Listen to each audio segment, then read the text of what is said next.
All right. Hi, everyone. This is a great crowd. All right, so I'll start with a question. How many of you know about the Golden Girls or have seen the Golden Girls? How many? Oh, good show of hands. I love it. Great, strong fan base here.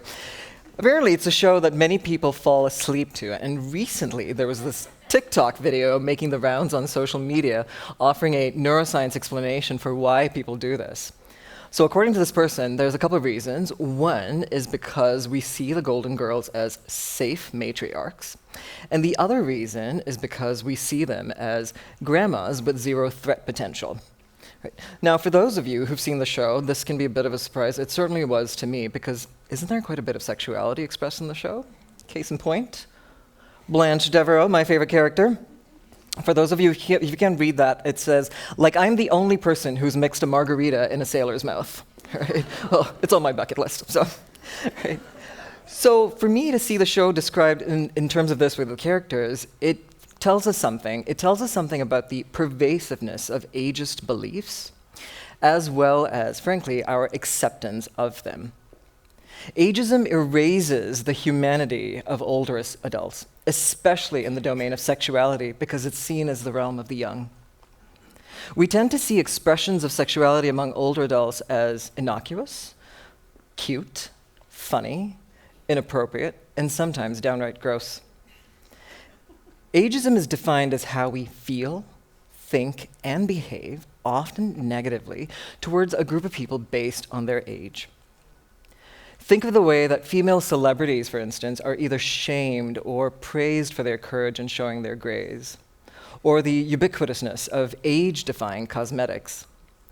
According to a 2021 World Health Organization report on global ageism, in a survey of more than 80,000 adults across 53 countries across the world, 1 in 2, that's right, 1 in 2 adults endorses moderately to strong ageist attitudes towards older adults. And the consequences are clear.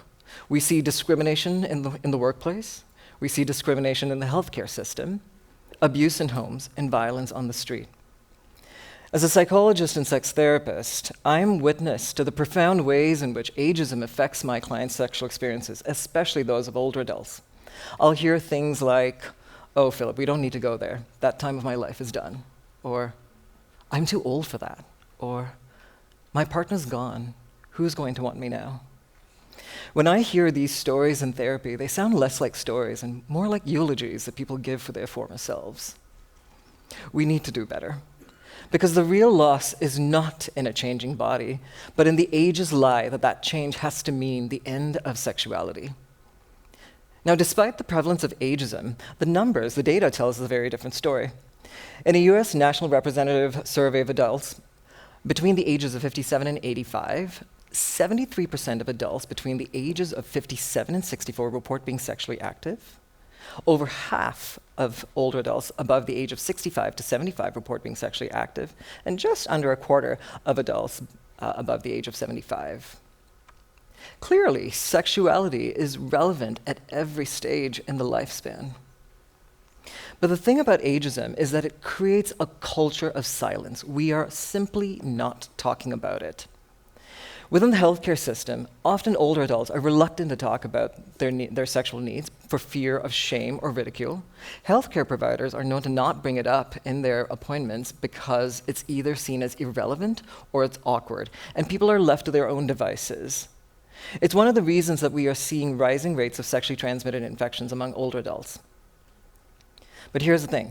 The already harsh climate of ageism is actually worse for some people than others. For instance, we know very little about the sexual needs of older adults who are single, in homes, people of color, people of disabilities, 2S LGBTQ+ older adults, and people who endorse more than one of those identities. Early in my career, I worked with a gentleman who was in his 80s who came to see me because he was severely depressed and isolated. He had lost pretty much all of his friend network to the AIDS epidemic. As we got to know each other better and as therapy progressed, one day he came into session and, just like that, lifted his shirt to reveal his bare torso, much to my horror. Not because of his age, because it was inappropriate, I just realized, right? And despite my repeatedly telling him to pull down his shirt, he refused to. It was only when I had threatened to end the session that he finally did. And when I had asked him why he did that, I'll never forget his reply. He said, "Philip, no man has seen me without a shirt in 15 years. You will likely be the last." That moment has stayed with me over the years in my career because it has taught me a few things about the vulnerable expression and the need for longing at this stage in life, about the yearning for connection, and the sheer absence of spaces where these needs can be expressed healthily. Now look, we've heard it in the talks before, and especially the one just before me by Dr. Fellows. Some of these ageist beliefs do contain an element of truth. There are changes taking place, physical changes with ability and mobility, cognitive changes, pain, arthritis, increased incidence of disease, increased use of medications, often to treat diseases. Right? But within a culture that values youth and productivity, older bodies are deemed less capable and therefore less valuable. So over the years, I've tried to think about how we can combat ageism within our own heads and around us, and ways of that we can actually empower ourselves, my clients, you here, and even myself, because here's the thing. If we're lucky enough, all of us are going to grow old. So I came up with this framework. RARE, and I call it RARE because sexuality among older adults is rare. Not because of its existence or its meaningfulness, but because we talk about it so little. So in terms of, I'll just go over these. RARE, R, recognize, A, acknowledge and allow, R, reframe, and E for engage. I'll go over each one in detail. So as the first step goes, in terms of recognition, the first step in unlearning ageist bias is we have to notice it, to recognize it. So what I do in my work with clients is I'll often ask them, and it's something you can do as well, what I'll ask them to do is journal for a couple of weeks to make a note of your thoughts in sexual situations. It can be with yourself, it can be with someone else, it can be in front of a mirror. And the results are quite eye-opening. Clients are often horrified when I read them out loud in session with them, and they should be, because sometimes the way that we speak to ourselves can really profoundly affect the way that we think and we feel as sexual beings. I'll hear things like, "I hate my wrinkles, they're gross. I can no longer get it up. What's the point?" It's really easy to forget how we speak to ourselves can change how we behave. Recognizing bias means not only just recognizing it in our heads, but also around us. Think of the way that older adults are often portrayed in the media when it comes to sexuality as frail and non-sexual, but also in day-to-day conversations that we might have with others around us. Things like, "Oh, you look great for your age," or "They're still having sex." These kinds of scripts quietly reinforce prejudice, so be very mindful of them. Recognizing also puts us in a good place to learn about where these scripts come from. In one study that looked at changing narratives of older adulthood over the past couple of centuries, what the researchers found was that 200 years ago, we actually looked at old age quite positively. It was with the advent of the Industrial Revolution, when a measure of a person's worth was based on their productivity. That is when older adulthood began to lose its social currency. Today, things are shifting again. We are seeing more visibility, we're seeing more celebration, but with that, in my opinion, a new trap, the dogma of successful aging. Because what it means to age successfully is that you have to be physically active, have a great support network that you feel connected to, and engage in sex regularly. And this is a very high bar to achieve, and only a privileged few with the means to do so will achieve it. The moment that we recognize these scripts in our head and all around us, that's when we can do something about the feelings that we have with them. Which brings me to my next point, acknowledge and allow. Acknowledge and allow means that we pay attention to the feelings that we have and we observe them with gentle curiosity. It's important to acknowledge the feelings that we have. We shouldn't try to push them away, and certainly don't criticize yourself for having them. In therapy, I'll hear stories that contain a slew of very painful emotions. Fear that is centered around not knowing what to expect from the future. Grief and sadness around loss. Shame around not feeling worthy as a sexual being. But in therapy, when we talk about them and these emotions see the light of day and that they're not suppressed, they have a way of softening, and that softening helps us to feel just a bit safer in our bodies. If you don't have a therapy space where you can do this, you can also do this on your own. I recommend taking some time to yourself, taking a seat, closing your eyes, and thinking of the feelings that arise within you, how they feel physically in your body. For some of you, this might seem like a very scary exercise, in which case I would recommend even put a timer for a couple of minutes to try it out. You can also name the emotion to see how it feels. Because when you name an emotion, we create a bit of distance from it, and it doesn't feel as overwhelming as it can be. So for example, naming can look like, I'm sad, I don't have the body that I once did. Or it could just be, I'm sad. Sitting with emotions allows us to adjust to loss, to adapt to a new reality, and it also allows us to find new meaning. But like with every skill, acknowledging and allowing your emotions takes time, patience, and gentle practice. To reframe means to think about the scripts that I'd mentioned before and to flip it on its head. That tells us that older bodies are not worthy of sexual desire and pleasure. Cognitive behavioral therapy, which is about changing the way that we think so that it influences how we feel and behave, can be a very good tool. Research has shown that when healthcare providers talk to women about the changes with menopause, for instance, what it's about, what changes to expect, it can normalize the process and help women feel better about their bodies and some of the changes that they experience. But reframing can also look like a shift in perspective. Instead of focusing on sexual performance, I despise that term, by the way, because it sets the stage for expectation and therefore anxiety. So instead of performance, focus on pleasure.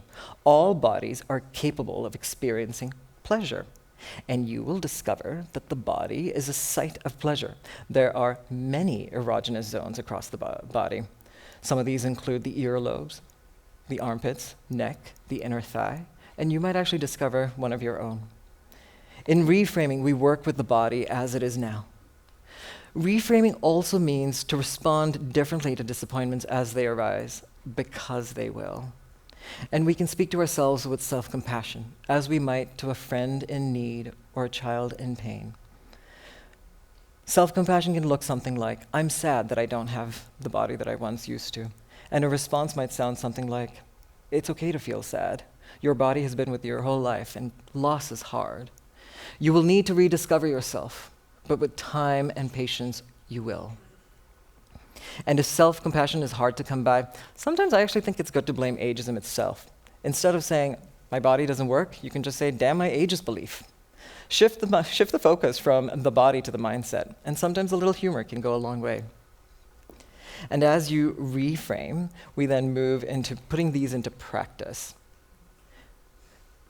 One of the reasons that when clients come to see me that they talk about a loss of desire or spark, barring aside significant mental health conditions or medical factors, but one of the main reasons I see that is because people will often apply a template of what used to work and then find much to their sadness that it no longer does. I find that exploring sexuality is kind of like tending to a garden. You work with what the seasons allow. You plant what you know will grow and thrive in that particular season, not what you wish would grow. For those of you in relationships, engaging can look something like talking to your partner about your needs and your wants. If you have pain, use pillows, or you can modify positions, or if it's too painful, avoid a certain position. In terms of wants, set a date night. Don't make sex seem like a chore. Call it a fun night in. Talk about what you would like to do with each other's bodies. It's like reacquainting with each other's bodies. You can talk about the many things that you can do. For instance, spooning, cuddling, listening to nostalgic music, watching a nostalgic movie in bed, exploring with toys or feathers, exploring with lotions, eating dessert in bed, reading erotica. Truly, the options are endless. Because you might just discover the when, where, and how you feel desire has changed. If you have the opportunity to explore these strategies with more than one person in your life, that's wonderful.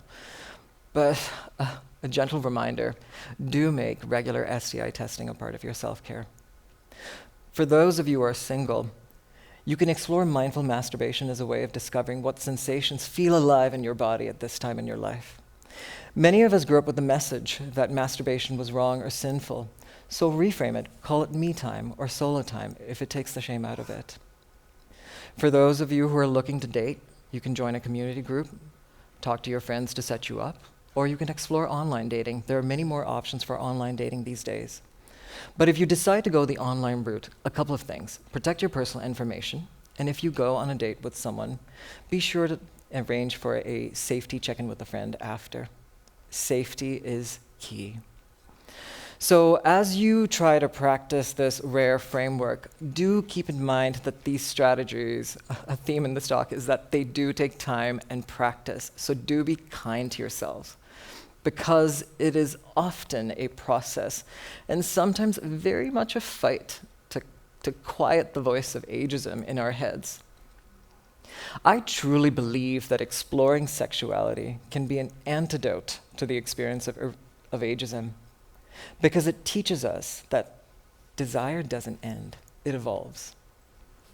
So wherever you may find yourselves on this journey of exploring sexuality, my wish for you is that you can rediscover the joy and the aliveness that sexuality can bring in the season of life when you were told to least expect it. Thank you.